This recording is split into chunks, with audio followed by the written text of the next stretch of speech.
क्योंकि जितने भी केवट थे गंगा में नाव चलाने वाले, सबको पता चल गया भगवान राम गंगा के तट पर आ गए हैं और नाव से गंगा पार करेंगे। सारे केवटों ने अपनी अपनी नाव को इतनी बढ़िया सजा लिया कि भगवान राम को गंगा पार मैं करूंगा, भगवान राम को गंगा पार मैं करूंगा, भगवान राम को गंगा पार मैं करूंगा।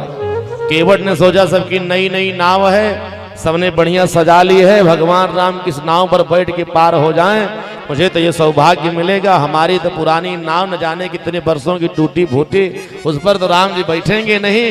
तो उसने वरदान मांग लिया कि आज जिस घाट से राम जी गंगा पार उतरेंगे, यही वरदान दे दिए राजन कि कोई और नाव उस घाट पर नहीं होनी चाहिए। राजा का आदेश मिल गया, सारी नाव को ले जाकर के जल में डुबो दो, क्योंकि वचनबद्ध हो गया था राजा निषाद राज।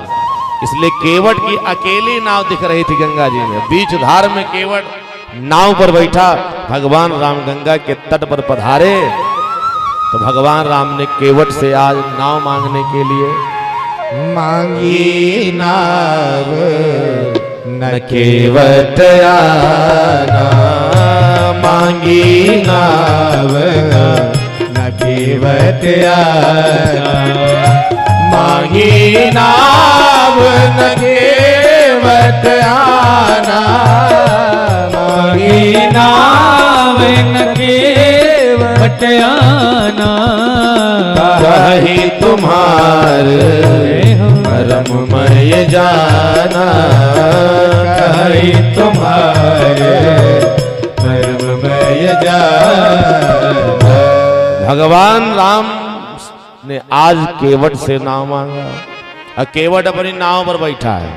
वो उतर करके किनारे नहीं आया, बीच धार में नाव लगा करके बैठ गया और वही नाव से बोल रहा है मांगी नाव तो न केवट आना। केवट आ नहीं रहा, भगवान राम बुलाए लेकिन केवट आने के लिए तैयार नहीं। और वही नाव पर बैठे बैठे कहा ही तुम्हार मरममय जाना। एक केवट भगवान राम के मर्म को सजनों समझता है, जानता है। अब भगवान राम का मर्म इतना श्रेष्ठ है ना कि सच बताएं, भगवान के साथ रहने वाले, भगवान के साथ जन्म लेने वाले लक्ष्मण भी केवट के राम जी के मर्म को नहीं जान पाते। हाँ, इसी रामायण में चौपाई लिखी गई कि लक्ष्मण हूं यहाँ अरे मर्म न जाना, जो कछु चरित रचा भगवान। शेषनाग के जो अवतारी हैं लक्ष्मण, जिनका जन्म भगवान राम के साथ अयोध्या की पवित्र पावन धरती पर हुआ, भगवान राम के छोटे भ्राता भी हैं। जन्म कर्म सारे संस्कार भगवान के साथ साथ हुए। और यही नहीं, विद्यारंभ भी भगवान ने साथ साथ लक्ष्मण जी की किया। हर कार्य भगवान का साथ साथ चल रहा था लक्ष्मण जी के। तो लक्ष्मण जी के साथ जन्म लेने वाले, लक्ष्मण जी के साथ भगवान राम खेलने वाले, खाने वाले, दिव्या लीला करने वाले, विवाह भगवान का हुआ साथ साथ हुआ, वनवास भी लक्ष्मण जी साथ साथ। और कोई साधारण नहीं है लक्ष्मण जी, तो भगवान शेषनाग के अवतारी है, परंतु राम जी के मर्म को नहीं जान सकते, नहीं जान पा रहे। लक्ष्मण हो या मर्म न जाना, जो कछु चरित रचा भगवान। भगवान के मर्म को, भगवान के साथ जन्म लेने वाले, पलने वाले, बढ़ने वाले, साथ साथ रहने वाले उनके भ्राता शेषनाग के अवतारी लक्ष्मण जी नहीं समझ पा रहे। एक साधारण सा व्यक्ति जो गंगा में नाव चला करके अपने परिवार का भरण पालन पोषण करता है, ऐसा केवट कहता है कहा ही तुम्हार मरममय जाना। भगवान के मर्म को सज्जनों लक्ष्मण नहीं समझ पाए, केवट समझ रहा है। क्या लीला भगवान की। यही नहीं, भगवान के मर्म को इस संसार सागर में ब्रह्मा विष्णु महेश भी नहीं समझ पाए। बोले भक्तवत्सल भगवान की जय। विधि हरि शंभु न चावन हारे, जग पे खन तुम देखन मारे। विधि हरि शंभु नचावन हारे, तेऊ न जानई मरम तुम्हारा, और तुम्हीं को जान निहार। गोस्वामी तुलसीदास जी महाराज कहते विधि माने ब्रह्मा, हरि माने विष्णु, शंभ माने शिव, यानी ब्रह्मा विष्णु महेश भी भगवान के मर्म को आज तक समझ नहीं पाए।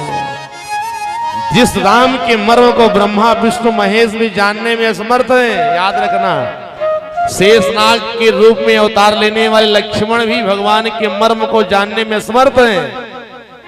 आज वही केवट कह रहा है कि कहा ही तुम्हार मरम मय जान।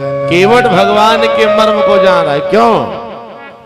इसके पीछे का कारण ये, भगवान के मर्म को वही जान सकता है जिसको भगवान अपना मर्म जनाते हैं। बोली भगवत्सल भगवान की। जिसको भगवान अपना मर्म जनाएंगे ना, वही जान सकता है।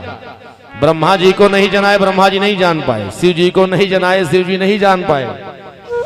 विष्णु भगवान को मर्म नहीं जनाए, विष्णु जी भी नहीं जान पाए।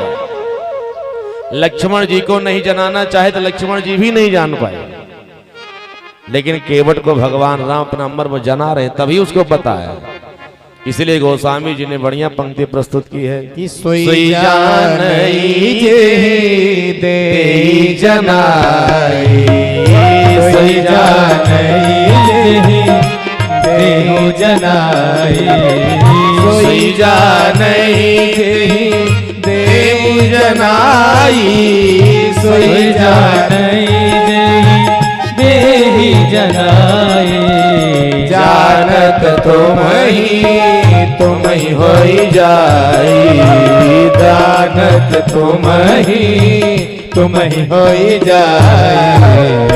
भगवान के मर्म को इस धरती पर वही जान सकता है, याद रखना, जिसको भगवान अपना मर्म जनाते हैं, और जिसको नहीं जनाएंगे वो नहीं जान पाएगा।